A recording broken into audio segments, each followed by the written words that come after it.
Pope Francis, in his traditional Christmas message, has appealed for an end to the senseless war in Ukraine and other conflicts, calling for an end to the use of food as a weapon of war. The Pope was delivering the 10th Christmas Urbi et Orbi to the city and the world, blessing and message of his pontificate, the head of the Roman Catholic Church, on Sunday, that is on 25th December. The head of the Catholic Church addressed thousands of people gathered in St. Peter's Square, some of them holding Ukrainian flags. A call to peace is traditionally the focus of Pope's message at Christmas, the holiday marking the birth of Christ, which he delivers from the central balcony of St. Peter's Basilica and is broadcast live worldwide. The 86-year-old on Christmas this year first turned to our Ukrainian brothers and sisters who are experiencing this Christmas in the dark and cold, far from their homes.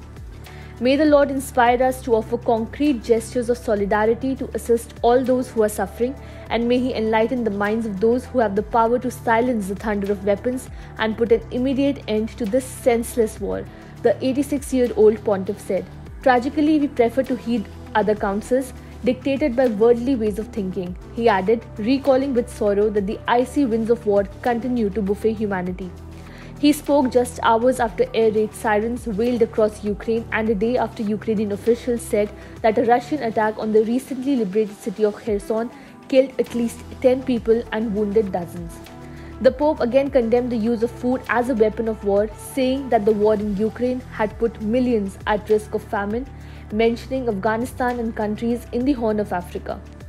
The Ukraine conflict, the Pope said, should not diminish concern for people whose lives have been devastated by other conflicts or humanitarian crises, naming among others Syria, Myanmar, Iran, Haiti, and the Sahel region of Africa.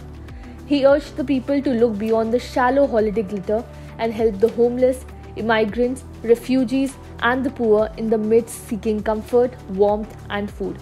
Pope Francis referenced numerous countries in difficulty this Christmas, whether due to conflict or another crisis, from Afghanistan to Yemen, Syria, Myanmar, the Israeli-Palestinian conflict, Lebanon, and Haiti.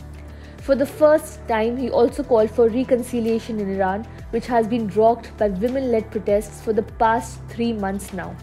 On Saturday evening, the Pope led the traditional Christmas Eve Mass at St. Peter's Basilica using a wheelchair, bravely struggling the old age. The Vatican put the crowd on Sunday at 70,000, while 7,000 people attended Saturday evening's Mass, with more following the service on screens outside.